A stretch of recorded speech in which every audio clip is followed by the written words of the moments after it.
cheese on bread, and we're back again with another banging episode of the Mobile DJ Mastery Podcast. Cheese! Yes! Oh man, back to reality, man. Back to the chair. The last episode, we was in the JBO Experience Center. We had 4 guests. We had an audience. We had 4K camera shooting, all that kind of stuff.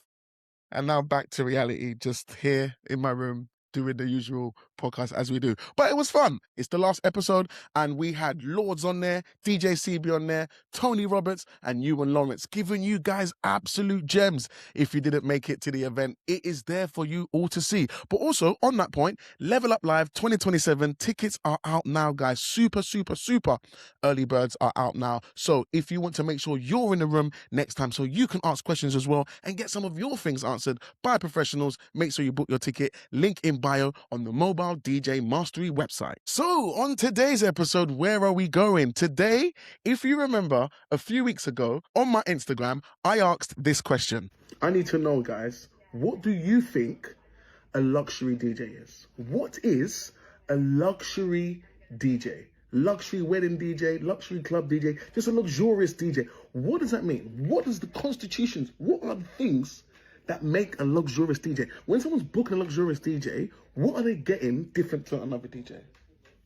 In the comments, I want to know what you think. There's no right or wrong in this. What do you think? If you're one, or you know one, or you're going to book one, in the comments, what constitutes a luxury DJ? We need to know.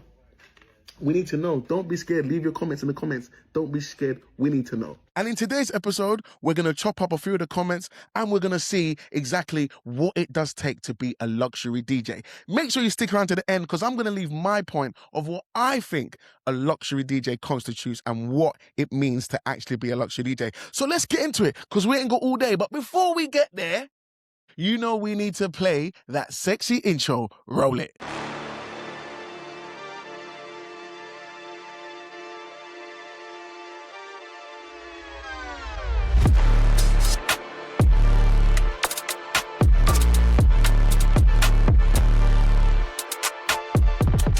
All right, so before we get into it, when it comes to the word luxury, you got to say to yourself, in your experience, when you've gone out, when you've booked something, or when you've gone to a hotel, driven a car, or something that had the word luxury attached to it, did you think it was luxury? And if it was, what was it that made it luxury to a different service? Now, I'm going to start with let's just look at hotels, right? If we look at your standard hotel, like your Premier Inn, Holiday Inn, Travel Lodge, those types of quick types of hotels, they wouldn't be deemed as luxury, but they're still decent, right? Because they need to tick the boxes. What are the boxes that need to be ticked at a hotel? For me, the most important thing is definitely going to be your sleep. That's the most important thing when it comes down to a hotel. I want to be able to sleep. And if I'm going to sleep well, you've ticked the first standard box. This should be standard, not luxury, standard. Sleeping, first one. Next is the option to have a breakfast. You must be able to have a breakfast, in my opinion, in any hotel. Any hotel you're staying at, you must be able to eat. Sleep when you go, and then you wake up nice and refreshed. You have your showers, you get you ready, you go downstairs or wherever it is, and you have a breakfast. When you've had a breakfast, there we go. We've now got the basic B&B service. Bed and breakfast needs to be decent, just like the thing, full bellies, nice sleep. These are standard procedure when it comes to hotels. But now when we're looking at something that's luxurious, what is it that's going to separate one hotel from another? Now let's go back to the basics again. Bed. So if we're looking at a standard bed, standard double, standard king, when I go to a luxurious, I'm looking for a queen. I want the biggest bed available. The softest Egyptian cotton needs to be there as standard. Also, in my room, I want extras that I probably don't need, but I want anyway. For instance, on the TV, I don't just want normal channels. I want to be able to change the languages. I want to be able to see some stuff that I might not be able to see when I'm at home. A sofa. I've always been like, when you go to a luxurious hotel or you get lucky enough to get a superior room or something and there's a sofa in your hotel, I never sit on no sofa. I'm still sitting on a tiny chair. But the fact that there's a sofa there, this is when we're talking like luxurious. This is stuff that's there that I don't even need, but it's nice. If I've got 1 or 2 or 3 people getting ready in the room, at least my people can chill and it's nice. And to me, this is now moving to luxurious. Also, a separate room. There's not many hotels you'll go in. Normal, you come in and it's just in one room. if I'm going to a luxurious hotel, I want 2 spaces. I want a social space and a bed space. This is now where we're talking luxurious stuff. Inside my bathroom, I want an option of a bath and a shower. Now, this isn't a shower built into a bath. No, that's a standard hotel. In a luxury hotel, I want options of 2. So if I'm there with the missus, she can be in a bath while I can be in a shower simultaneously at the same time with no problems. None of this shower in bath. That's a Premier Ring stuff, which is fine, which is standard. That's what I want. But in luxury, I want a little bit more. I want a little bit more. You know what I'm saying? Toweled robes and slippers. I want fresh toweled robes and slippers when I come into the hotel room. When I open that shower room, I want to see 2 robes. Even if I'm staying by myself, I want to see 2 robes. Luxury. 24-hour room service as standard. As standard. I want to see that luxury stuff. Mini bar inside the room. And when I open that mini bar, whatever's in that mini bar, I can have, and I'm not getting charged. If it's luxury, I don't want to pay anything more. The price was luxury already. So when I open that fridge, it's not like, oh, when I take that can, when I leave, oh, could you pay for that drink that you... No. Everything in there you can consume or you can leave. It's totally up to you because it's already included in the price. Welcome champagne or Prosecco.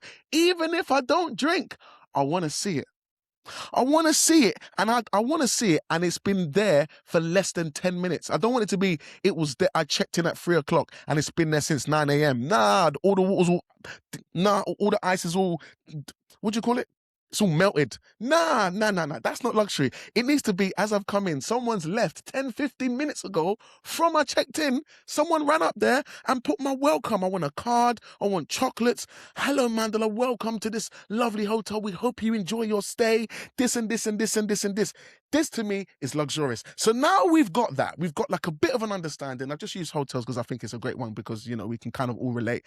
Let's have a look at some of these comments when it comes to what we all think, or some of the comments that you guys made on the Instagram and also the TikTok of what constitutes a luxurious DJ. Because I think we can all learn something here. And I believe there's no right or wrong, because really and truly, it's the client that decides whether they're going to book your luxurious services or not. So let's go through them, because I think there's something we can all learn here or pick up from here from everyone's different mindsets. I call this is going to be a community group learning on this session as I bring everyone in. Now, as I'm going through this, make sure you leave your comments. If there's something you agree with, or even better, disagree with, I want to see what the disagreements are also, because this is all part of the learning. Make sure you use the comment section. Anyway, let's get going. Let's start with this first comment. Let's have a look. Public service announcement. You guys know I've got dyslexia, so some of your names are going to get butchered. If it does, I'm very sorry, but I'm trying my best. I'm trying, because some of you got names. This is not English. This is you're making up your username, and I'm just going to try my best, so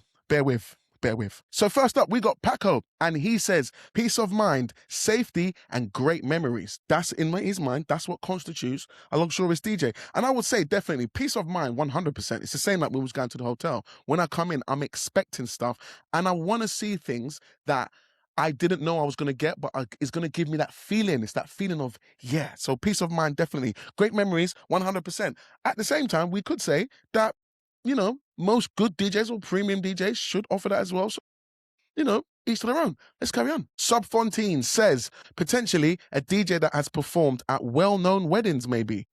God knows. It's not a term I like to use. I don't think, although I'm sure the word luxury is added in nearly everything when it comes to weddings. What I'd like to see is a luxury limiter, i.e. one that doesn't work. Keep up the good work. A luxury limiter. We need more of those in this industry. We definitely need more of those.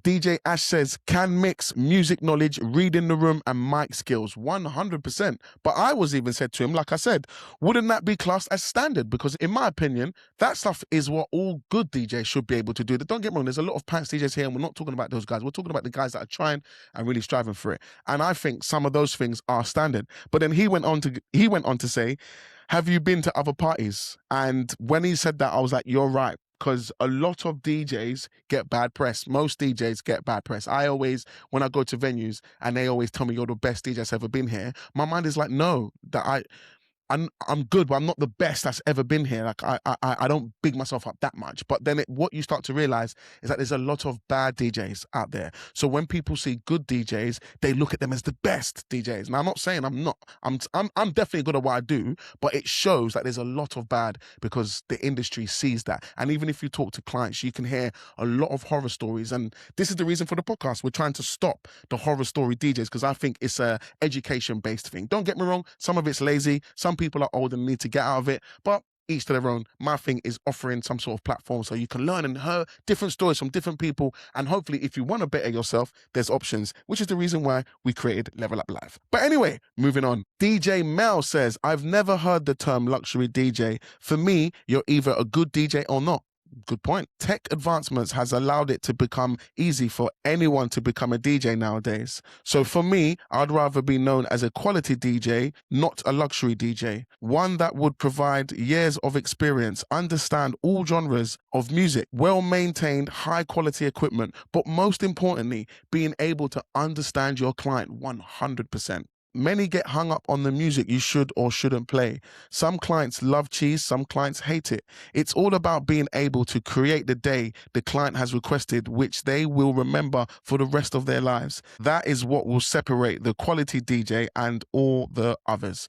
Definitely some great points in there. I think like when it comes to luxury DJs, the luxurious part, 100% is going to be your client, your engagement with the client, delivering exactly what they want. But also, going back to the hotel mindset, you need to exceed expectations. Whatever it is that they're thinking, we have to give them something more. We have to give them something that we didn't tell them, that they didn't see on our social media, something that makes it, oh, wow. I heard on Becca Poutney's podcast, she mentioned something called surprise and delight. Now, let's explain what surprise and delight is, because I think it definitely constitutes here when talking about luxury stuff. So she mentioned surprise and delight. Now, what she mentioned surprise and delight is when, once again, there's something that they didn't know that they're going to get that was a surprise and gave them delight. It's the same thing of when you open a door into your luxury hotel and you have the welcome drinks there. You have the chocolates there. You have the handwritten card welcoming you to the hotel. This is surprise and delight, because if you came into the room and that wasn't there, but you had your 2 robes, your queen bed, your entertainment system, your mood lighting, an iPad to control all the stuff in the room, curtains that can open. If you still had that, you would still class it as a luxury hotel. But I think it's those fine little details that they didn't expect that also exceeds the expectation to then definitely constitute the luxurious feel. So, DJ man, that was a good point, my man. Good point. Good point. Let's keep moving. DJ Dark Cozy says, has to arrive on a white horse. Can you imagine that? Can you imagine that? Just arriving to the wedding, white horsing. Man's like, that's luxury, premium luxury. But you got to have the hair to go with. Know when your hair's blowing in the wind and stuff, slow motion somehow, like it's the DJ coming. Yeah, that's crazy. That's crazy. Banter. But anyway, let's keep moving. DJ Malik, my guy, bring me on the podcast. I got this. Malik, I've sent you the DMs. I'm waiting for you to reply. You have to feature on the podcast. There's so much we need to talk about. But I think Malik, if you know DJ Malik, he is based in the US.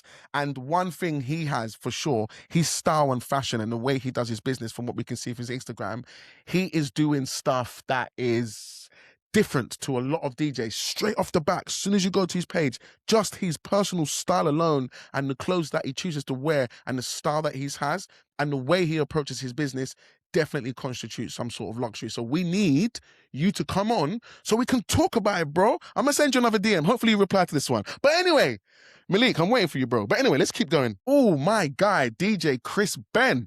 He's got a long one here. Let's get through it. So Chris Ben says, depending if you mean the DJ or the service. The DJ themselves is luxury, but the service provided is from inquiring right through to the end of the night. All audio and visual equipment would be cream of the crop and would come with a very experienced DJ, artist DJ. Visuals should be matching the audio and all aesthetics and sounds should look flawless. I'd expect the acoustics of the room to be perfect for the room size via the setup and the DJ having the knowledge and ability to monitor the sound throughout the event. If it doesn't, they are adjusting the acoustics themselves, but they will be able to tell if something's not sounding right for the crowd experience. You could place a luxury DJ in any high-paying event or venue, and they are guaranteed to get the dance floor going. Equally, would dress and perform accordingly. I would separate luxury DJ from premium. I would say premium DJs are more accessible than luxury DJs. Do you know what point I like there? Is the last point about accessible. I even think luxury DJs shouldn't be super accessible. It shouldn't be something that you could just get easily. Once again, thinking about, let's look at cars. Rolls Royce. I'm sure if I wanted to buy a Rolls Royce today, no matter how, if I went to Rolls Royce, I couldn't get my car today. I couldn't. I could order it. I could say what I wanted. I could pay a deposit. I could pay the money. But obviously, I've got to wait for this thing to be created. It's not something that gets picked off the top of a shelf. So I love that last point about accessibility. That is a good point, because if you think about luxuries, it shouldn't just be something that you could pick up. Or what do you think? Let me know in the comments. Man like Leroy from Clarity Sound and Lighting says, for me, the definition of luxury DJ is based on the level of service that can be provided by the DJ, along with the ability to mix any style or genre of music the client wants. Your kit must be aesthetically pleasing and be able to offer the client a few choices of setup.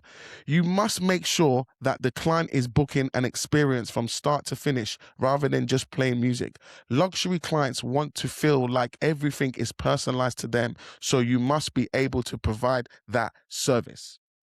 I'm loving that. I'm loving what you guys are saying, because it's all making sense. The client experience is key. It cannot be an off-the-shelf piece. It cannot be something that gets picked out of the sky, which is the reason why I always encourage client meetings. The client meeting is essential, in my opinion, is essential, which is why I do not let any client book me just off the back. We have to have a meeting. Now, this works in two ways. One, I get to understand the client. I ask them a series of questions, and also in those questions, I'm extracting a lot of knowledge. But not only that, I'm getting to understand them personally, their personalities, what makes them laugh, what the things that they like and do like, all these different bits of nuggets and information that I can tailor my service to them. But also at the same time, is with the kind of DJ style that I have recently, not many times, because I do a lot of content on social so people can see exactly what they're getting, I will decline clients. Now, this is if they don't fit in with the service that I offer, because there's some clients that come over and they love the energy, they love everything that I provide and what they see on social media, but what they're asking me to do isn't something I know I'm going to enjoy. Now, I mentioned to them, and I've only declined 3 clients, but I always mention to them, what you're seeing on the social media is because I enjoy what I'm doing. Now, if a client asks me to do things that I know through experience now, I'm not going to enjoy that, I will decline that client. And that usually is based off the genres of music that they're asking for. Now, there is some genres of music I'm not overly excited to play, but there needs to be music in there that I know I'm going to love and fully understand. And that way I know I can cater to that client. But if they're asking me for lots of genres that I don't understand, I'm now at a level where I will decline that booking. Don't get me wrong, in my hustle days, I will take the booking and just deal with it. But now I want things and to be working with clients that I know I'm going to enjoy, I'm going to like them because we've got a lot in common, and therefore it's going to be much more easier for me to come and deliver exactly what they saw on my Instagram. So that's the reason why I think client meetings are essential. They are essential. And I think if you just take bookings at random, don't get me wrong, as I always say, we are running business here, guys, so that's not a bad shout. But what you can find yourself doing is now you are getting off-the-shelf clients where they're just looking for a DJ. I prefer when clients are looking for 247. There's a massive difference in terms of I'm just looking for a DJ to come and play A, B, and C. I'm like, in that case, you can go on Facebook, there's billions of DJs on there that will do A, B, and C, but I'm 247 and I do C, D, and I do it in this way, in this structure. If you like, we're here. If not, save your money and go and find yourself a £500 Facebook DJ. No disrespect to the £500 Facebook DJs. I'm just not a £500 Facebook DJ. Anyway, let's continue with the comments. Big shout out to Daniel. Daniel says, aesthetically more pleasing on the eye with good lights, visuals, and dress. Music-wise, no different from any other competent open format DJ. Once again, love what you're saying there, Daniel, because it's the aesthetics. When we're talking luxurious, aesthetics are key and important because it, on visual, just the way it looks, has to be pleasing. It has to be something. When people come into the room and they see the setup, are people taking pictures of what they're seeing? If they're taking pictures of what they're seeing, that means the average person thinks it's amazing. Not DJs. We all look at, we're all gearheads. We look at setups and we're like, oh, that's amazing, that's wow. But if you can get your average Auntie Beth to come to the wedding, they open the dance floor and she goes, oh my God, wow, look at this. And she gets her phone out and starts taking pictures. Now you know you are in the domain of the general person looking at something and being wowed. So yeah, aesthetics are coming up a lot here, guys. I think, you know, if you're trying to do this luxurious thing, your aesthetics and multiple setups and how things look. And you know, I've always been like one that setup and all that stuff doesn't really matter because it's the service. But I think if we're going into the luxury world, now setup and stuff starts to matter. I think everything matters when we go into the luxurious world, but this is interesting. Let's keep going, man. HM Sound Events says, value and luxury have different meanings from person to person. I guess my opinion is what separates a professional luxury DJ is the ability to do and have the below, to name a few. Lighting control, 100%. If you can't control your lights, you're not even a premium DJ. You're not even... if you're not controlling your lights, you're a good mobile DJ. You need to be able to mix, but I think controlling your lights is something, leveling up. If you don't control your lights, sound to light is good to a level, but there comes a point you definitely got to control your lights. So yeah, I agree with that one. Adaptable setups. Adaptable options, yep. Once again, talking about the aesthetic stuff. If somebody wants their barns down and they've got a different look, or they've gone for the all-white look, or they've gone for you need to be able to cater. So yeah, multiple, yep. Adaptable setups, I agree. Multiple services. Yeah. Because you can't just offer just DJing. There needs to be, got to be able to offer a bit of hosting, got to be confident on the mic as well. Oh, 100% as luxury. You have to be. So yeah, customer portal.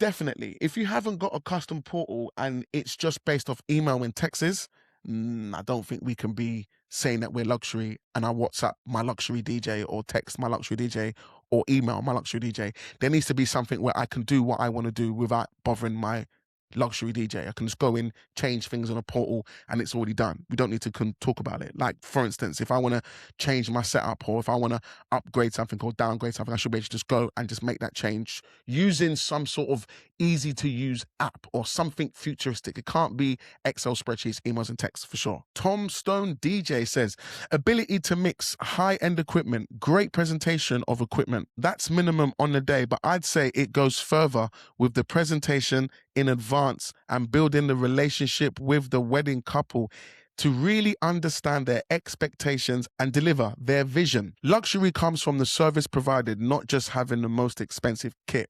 100%, man. Oh, you guys are coming with some good stuff, but if you can see, everyone seems to be agreeing about the setup needs to be premium, the customer service needs to be premium, and understanding your customer, not just giving a genuine service. We're not talking about off-the-shelf stuff.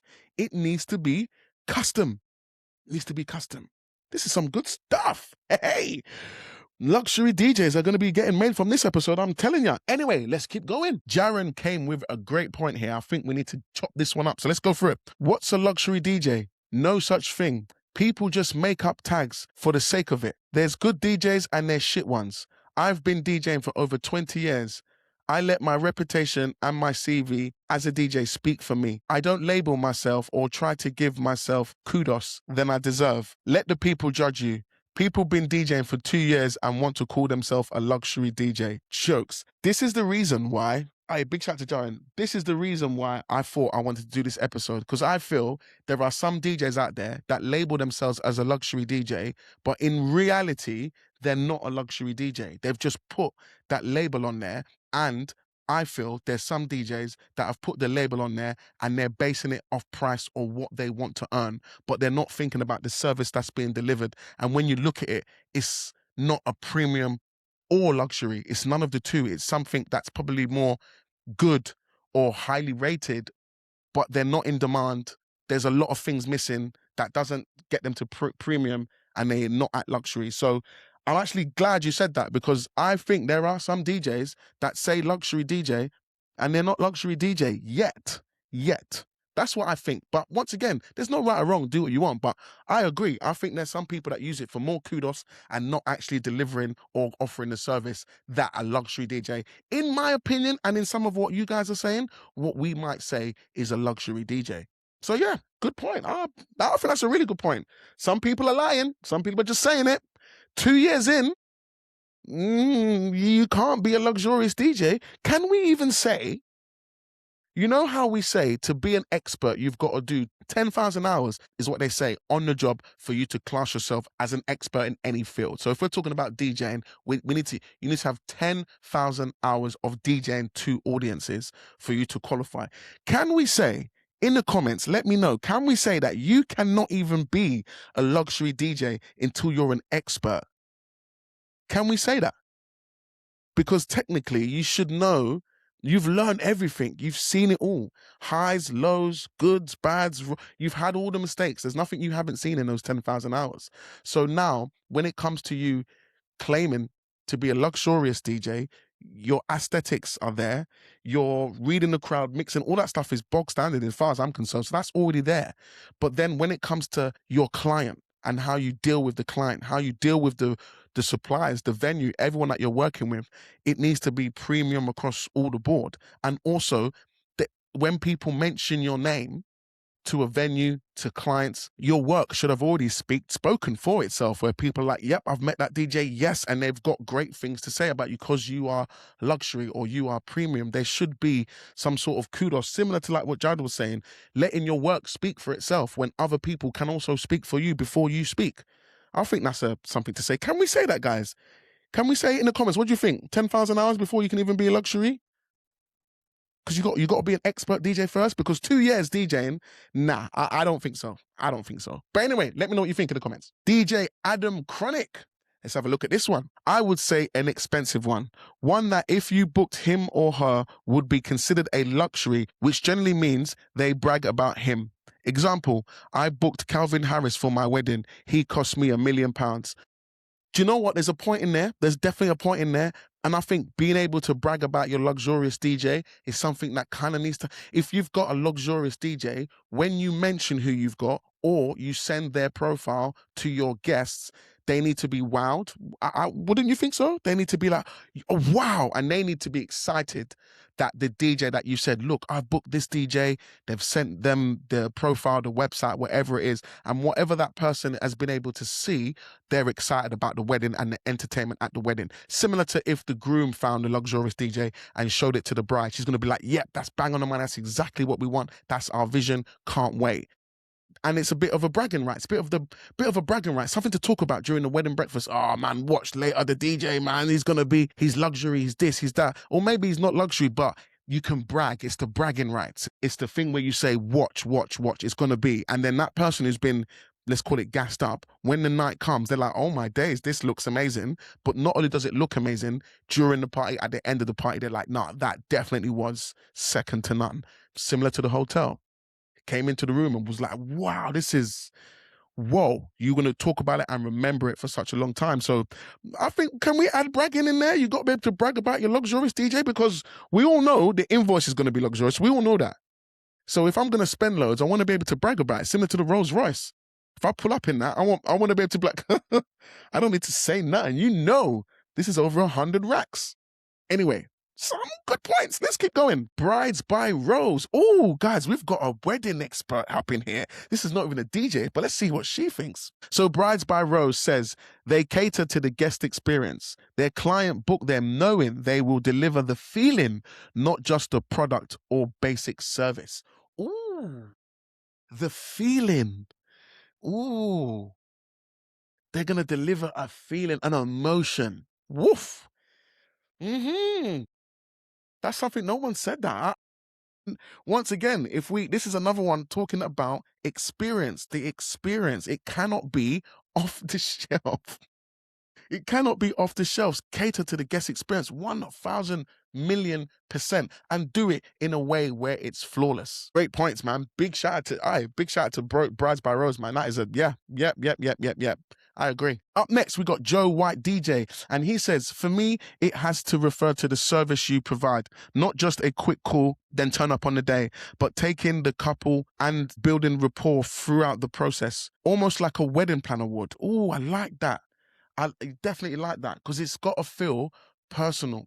It's got to feel, they've got to feel catered for and listened to throughout. It cannot be just what you deliver on the day, which what I like quite a few have mentioned. It's about the whole process from start to finish, from when they first inquired, during the call, all the stuff in between, however you do that, the service rendered on the day, and then the after, the offboarding, the how you end. It has to be a whole experience. And if you think about it in terms of like a wedding planner, if you can offer a service like that, but you're not a wedding planner, but your service had wedding planner-esque with it, yeah.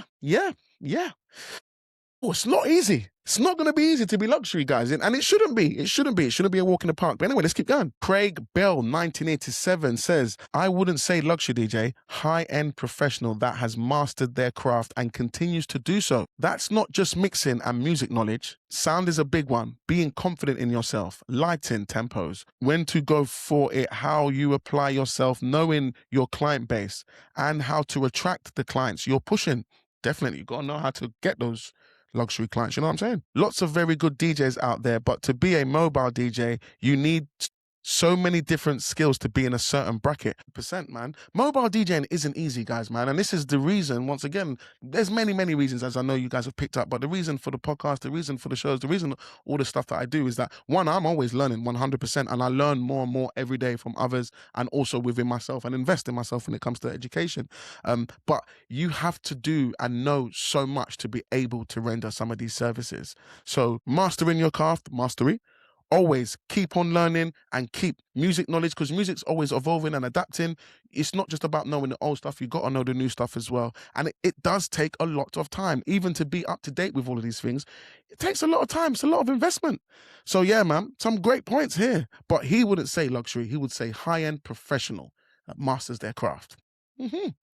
Because some people don't like the word luxury. Some people don't like it. So good points. Let's keep going. Ooh, Dream Experience Weddings UK says, I actually don't like the term, but as a person that's in the events and decor business, we see luxury decor companies all the time. And what it means to me is a company does high-end setups. So high-end venues, their setups start around £5,000 plus. So it's probably the DJ that has a significantly higher starting price and only takes bookings at high-end venues and high-end clients. But some DJs may only accept high-end clients, but their DJ ability may be pants. That is true. Because I think like if you are going to be a luxurious DJ, there needs to be some venues that you don't play at. Like Village Hall, you can't really do, or can you? Because my thing has always been like, when it comes to luxury DJ, is it based on the price or based on the client?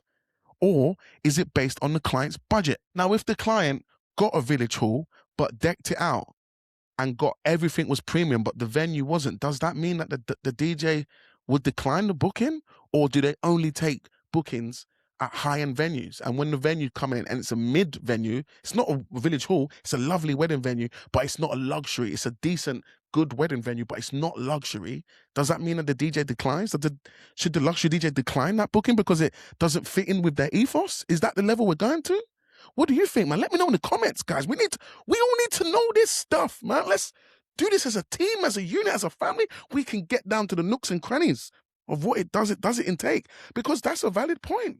That is a very valid point. All right, here we have Donald McCauley, and he says, I would also make the wild suggestion that the cost of the DJ isn't what pushes them into luxury. It's the uniqueness of the service and who has access to it. Oh, we're going back to the access thing. Who can, because it shouldn't be anyone can get it, but yeah, let's go. Now we know money is what allows people access. But let's say a highly influential person wanted to put on a charity event to raise money with their posh friends, and our favorite street DJ was invited to perform for the room full of other influential people with money in an exclusive space. Could that be considered luxury? The word is open to so much interpretation. 100% Donald, man. And that's the reason for this episode here.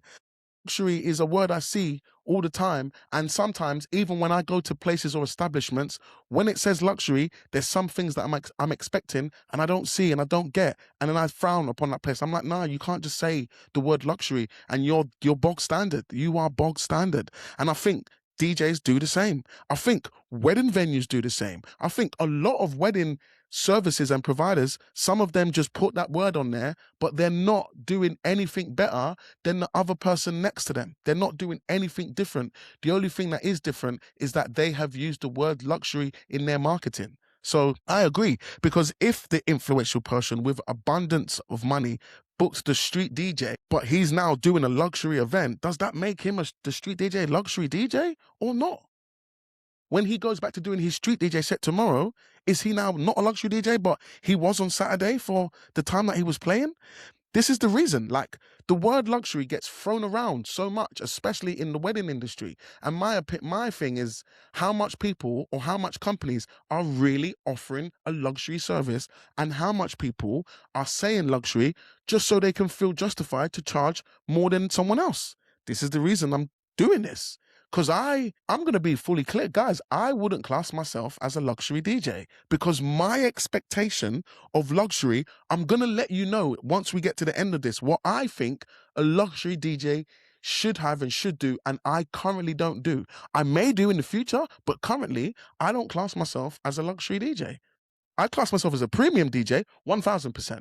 Premium, yeah, 1000%. I'll class myself as a premium DJ, but I don't currently class myself as a luxurious DJ. And once again, there's no right or wrong, but in my opinion, we're going to get into it. My opinion, I'm not a luxury DJ yet. Gotta always use that word because we're not crushing ourselves. We're just saying we're not there yet. But anyway, great point, Donald. Great point. Let's move over to TikTok. And here we got my good friend, Dan Nicholson. And Dan says, a DJ that has developed an effective brand where every single part of the process, from the initial inquiry to a year after the event, is of the highest quality. A year after the event, it needs to be something where the clients can look back a year later and still say, yes, that was premium, which means, or luxury, which means that they've not seen anything on that level since, unless someone else has booked a luxury DJ and then they've got something to compare it to. So now he's talking about time, how over time after the event, how the emotions, the feel, the service that you rendered, how does that person feel about that? If they can still, after a year, say, do you still feel that you had a luxury service on your way? If they say yes, 100%, then that means it's lasting. It's felt like that during, before, during, and way after. 100%, Dan. Love that point. Oxford Discos says it's branding, image, feel, and what you provide in your experience. The equipment must be luxurious within the setting. I think most DJs are now doing as standard what would have been deemed as high-end luxurious back in the day. Ultimately, Rolls-Royce would be luxurious versus Ford KA. But Ford KA now comes with aircon, power steering, comfortable seats, etc. Do you know what? That is a good point, because I think, like, if you do look at back in the day and what some DJs were offering, let's say 10 years ago, and what's happening now, if you could offer that back in the day, or even 15 years ago, that might have been deemed as luxurious then. But if a lot of DJs are now offering that, I feel then the luxurious level then goes up, because if everyone's offering something that would have been deemed as luxurious, it's now not luxurious. The reason why is because it's standard, which is great, because that means that there's been some sort of elevation within the industry, but now we're looking for what differentiates luxurious to standard. And yeah, the Rolls-Royce and KA story, 100%. Rolls-Royce will always be luxury. And I think, like, if we're looking at that story, is that, once again, like I said earlier, you can't just roll up to Rolls-Royce and get a brand new one today. No, you can't do that. Ford KA, I can roll up to Ford now. 10 bags, buy one off the floor today, uninvited. Roll up there at 10 a.m., leaving by 1:30, brand new KA, off the shelf. but it's now got power steering and some things that wasn't there back in the day. So yeah. Travis says decades of experience, expensive setup, big following. Obviously, any DJ can be just as skilled or even better, which is what a lot of people are blind to. If people would book a luxurious DJ because they care about what other people will think, rather than if the music is good. People that spend a lot of money on weird weddings, etc., also think they have to spend a lot of money on a DJ, which is fine because they have also worked hard to get to that position. But people shouldn't have this mindset. I kind of agree, but with those people that do luxury or do want to spend, a lot of it either is that luxury is standard to them and that's just kind of what they're doing, but there are some people that will do it to flex. I remember one of my friends had an X6 when we was young, like way before the time when X6 money shouldn't have even been available to them. But anyway, they had an X6, so they had that car. But every time we was going in somewhere, going to a party, he would ask us all for petrol money. And I used to be like, bro, you can't afford this car. He'd be like, yes, I can. I'm like, no, you can't, because you can't afford the petrol. When we're going somewhere in my car, do you think I never ask anyone for petrol. At the time, I owned a Fiesta. But do you know what I mean? When I was going somewhere, do you think I'd ask my friends petrol? No, because I could afford what I'm doing. He had the X6. We would flex pulling up to the dance. But he wanted £15 from everyone in the car. And I used to be like, bro, you can't afford this, man. Stay in your lane. Stop flexing. But some people like to flex. And if they're going to flex with the DJ or with the luxurious DJ, the price tag needs to be involved. And I think when it comes to luxurious DJ, the price tag should standardly be involved. When we Google the word luxurious, price is definitely in there. But anyway, guys, those are just some of the comments from what some of you guys said. Now we're going to get into, this is something that I agree with a lot of the points that was mentioned. But now we're going to get into what I think a luxury DJ, what constitutes a luxury DJ. I'm going to be echoing quite a lot of the things that some of you guys are saying, because like I said, as I was running up to, I fully agree. Aesthetics need to be second to none. Everything needs to be premium. If anyone is in the industry that is at the wedding or at the event, and I said, as the person who's booking the DJ and doesn't know a lot, if I said to my friend who is in the events industry, go and have a look at some of the kit and some of the gear that my DJ has brought, I expect that person who has more industry knowledge than me to come back and say, bro, the speakers, the lights, the stuff that this guy has brought or this girl has brought or this company has brought is hot, bro. The price tags on some of these equipments is insane. The fact that they have all this here is what you definitely have. This is some of the best gear I've seen at an event. You need people that do understand what's going on to verify it, and it needs to be certified. Your booking service, when they booked you, when they booked the call with you, when they spoke to you, all of that needs to be super, super premium, and it needs to be personalized. It cannot just be off the shelf. It cannot. It has to be super, super, super detailed. So the way you need to understand your client is second to none. You need to be able to kind of have a chat with them, and just from when you're speaking with them, you need to already understand the music before they even talk about what kind of music that they're looking for. The way you understand them, you can even say, look, this is my skeleton plan for your evening. And as you're breaking it down to them, they're sitting there thinking, how did you know? And now we are here. I know because I'm an expert. I've done my 10,000 hours. I understand a lot of the clients that come to me, and this is my vision currently for you, mixed with what you've already told me. So I've merged everything you want, what I know and my expertise together, and this is what we are going to render. And in the back of your mind, you're already thinking about the surprise and the delight. What I spoke about earlier, coming into the hotel and seeing the chocolates, the handwritten card, the champagne on the bed, seeing these kind of things, and you're already thinking, what surprise and delight can I give to my clients during the run-up, things that they're going to see, receive, get, that you never told them about, they had no idea, but it's going to give them that surprise and delight. Your after service, it cannot just be, thanks for booking me, leave me a review. No, it needs to be an ongoing thing. And when you do these ongoing and this type of relationship building, guys, the recommendations, This is where I feel the luxury thing really starts to grow. The clients that booked you that hopefully are luxurious or in that world have luxurious and in that world friends, and they are going to recommend you to these other people that will also book you for more luxurious things, which is where the accessibility comes from. It will come from in the know, people in circles, people in pots, wedding planners, people that work with people with big budgets, and they need people that can fit in and fit in well, not look out of place, and have these high-end ways of working that they know when they recommend you, you're going to deliver that exact same high-end experience while also sprinkling in some unique surprise and delight. So the uniqueness of whatever you give them needs to be tailored to them. So let's say, for instance, you're going to give them, you're going to send your client a thank you for booking. Do you notice how I said send them? This isn't an email. This isn't a WhatsApp. This is where you have their address, or you have something where you can send it to people that work with them. So say the person has a PA or something like that, because this is the luxury world, guys. This is different to your bog standard. They're not going to find you on Instagram.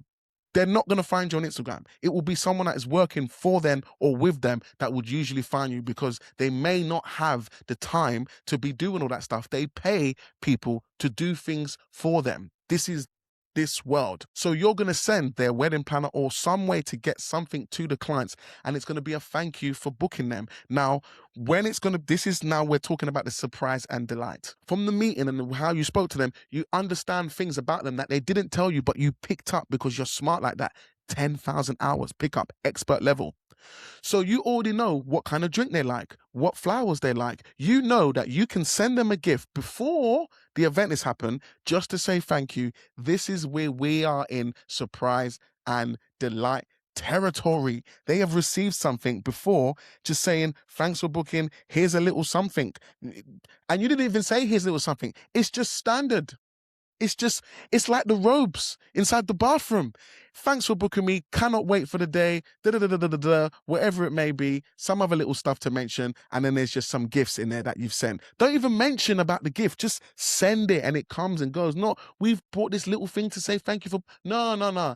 Surprise and delight. One thing that I really think when it comes to luxurious DJ, this is what I really think, guys, yeah? I really believe a real luxurious DJ does not set up gear.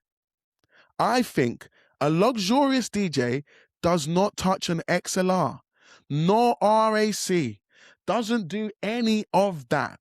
The luxurious DJ's job is to build rapport with the clients and deliver the best night ever. They do not do setups. They do not do that. There will be a team that works with the luxurious DJ that does the aesthetic part. Do you remember we kept saying about high-end look and what the gear and the lights and the setup and the multiple setups? I don't think the DJ should be doing that, guys. I don't think the luxury DJ should be doing that. The luxury DJ should be an expert in one area. Bang. They're not doing lights and stuff. They have a separate team that deals with that, which will hopefully contact the client or the wedding planner and talk about colors and themes and styles, and they build a bespoke setup for every single event. They're not pulling things out of the lockup, apart from obviously lights and stuff, but custom designs, custom made stuff that is just for that event. And at the end of it, that thing's not getting used anymore.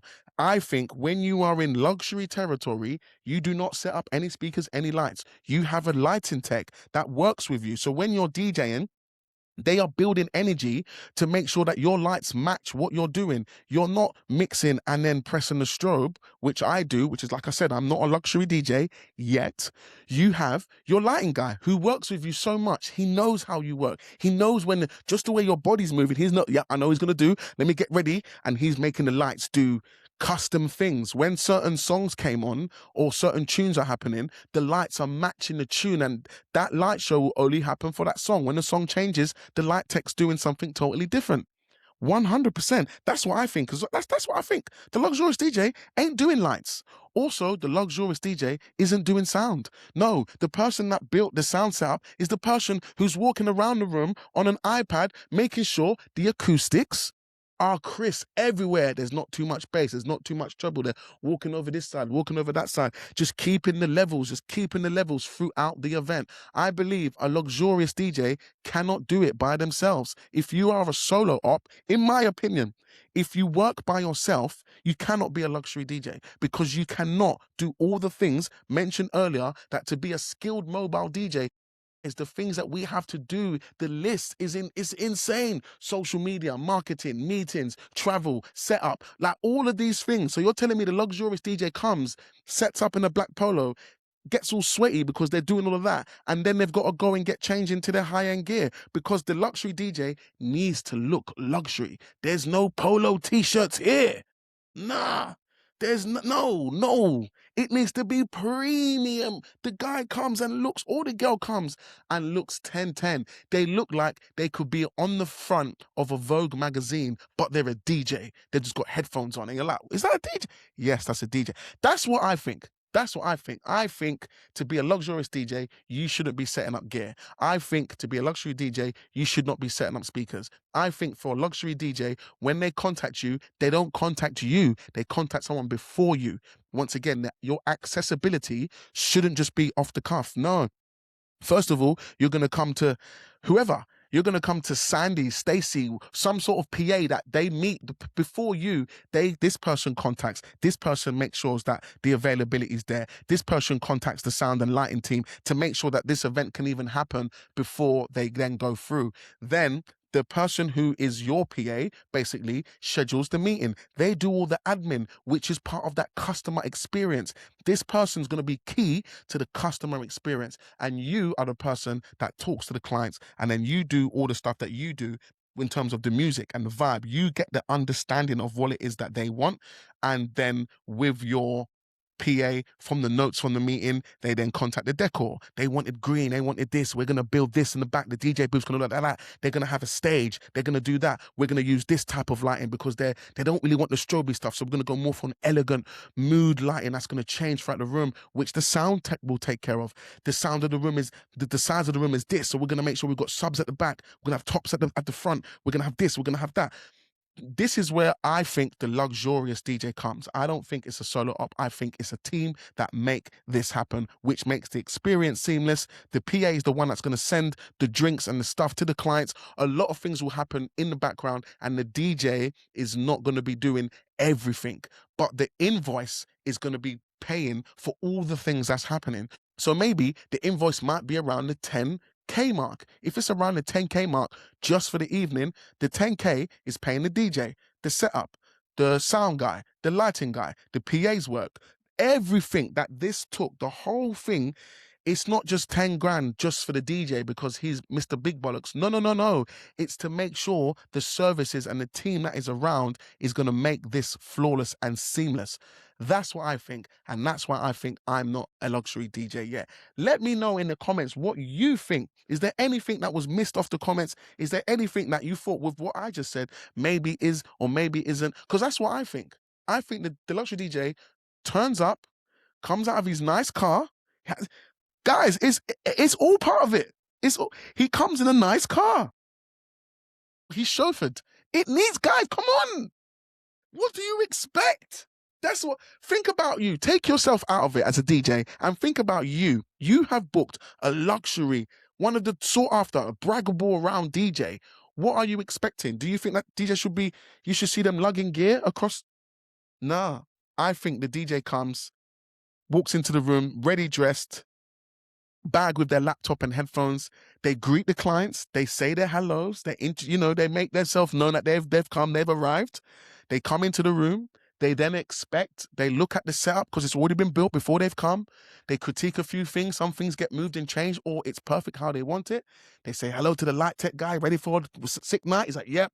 Speaker guy says, yep, sound test is already done, bro. Like the levels have already been sorted. You just got to go plug in, get ready for the first dance. You go do a quick, yep, I'm good to go. First dance comes in, you then go and you do the hosting. You come away from the booth onto the floor. You let the guests see you because you're dressed smart.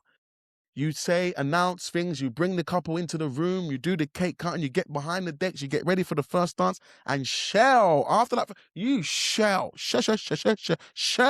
until the end. And when you finished, you come from out the booth, you go to the couple, you speak to them, handshakes, they're giving you the thank yous, yep, no problem, You're doing all of that. And then after you've done that, you say your stuff to the venue, you say your thank yous to your team, you big up the venue, you make sure everyone's happy, then you get in your car and you go home. The rest of the team break down the setups, they break down all the customizable stuff. And to me, that is the luxury. That's the luxury.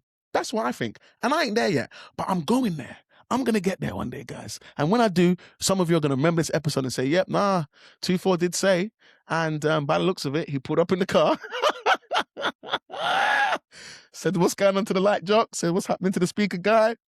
My PA was there. She was like, yep, you got to do this and do that. Went and spoke to the clients, done all that premium stuff, shelled it, dipped. That's what I think. Anyway, this has been a long enough episode. I hope you've got some gems from this episode because I think there's no right or wrong, and I would love to see what you guys think in the comments. Before we go, we have to big up the Patreons. Big shout out to everyone who signed into the Patreon, man. You guys are helping keep the lights on. Listen, those little contributions help. So if you are loving these episodes and you're getting value from these episodes and you want this podcast to not be RIP'd, the best way to support the podcast is heading over to the Patreon. For as little as £1.30 per episode is what it's going to cost to support this podcast. And you can do that by heading into the link in the description and also signing up to the podcast and supporting little old me and this mobile mastery journey that I'm on to change the industry for all of us. So we can all win, whether you're premium, luxury, standard, first day, first month, 5,000 hours, 10,000, 20,000, 200. Wherever you are, we do not discriminate. We are here to try and support you on your journey, get you better gigs, get you better clients, up your market, and then for you to have the life that hopefully you want so you can be doing things that you want to do for the clients that you want to work with. So follow along for the journey, and remember, it doesn't cost that much to support, or if not, you can share the podcast. This also helps because this isn't just me trying to help you. I'm also trying to help every other DJ out there. I do not believe in competition. Some of you guys are gatekeeping by just not sharing this with one of your fellow DJs. Get them on the podcast as well. Let them level up. Let each other share bookings, help each other, grow as a unit, and we can all do this. There's enough work for all of us, guys. I keep saying it because I see it all the time. I'm only one person. I decline way more bookings than I accept. And I'm not saying that out of a cocky situation. I'm saying that because I've put in the work, guys. I've put in the work. You don't see, I put in the work all the time. Not only on the podcast, but on my own Instagram and my own ventures. I put in the grind. So I've got myself to a position where most dates are gone and I turn away way more than I accept. I would say at least 65 to 80% of the bookings that come in, I cannot do, which shows me how much work is available. Some of you guys I've sent you bookings. There's some of you that listen to this. I've sent you bookings. I've sent people, people have bought tickets for Level Up Live. And I've said to them, here's a booking. And the booking is twice the money of the Level Up Live ticket. I invest in my community, man, and I give back. But anyway, that's enough for me. Guys, I hope you've got something from this episode. Make sure you like and subscribe wherever you're watching. It definitely helps. And I'm going to love you and leave you and see you same time next week for another insightful episode of the Mobile DJ Mastery Podcast. Cheese!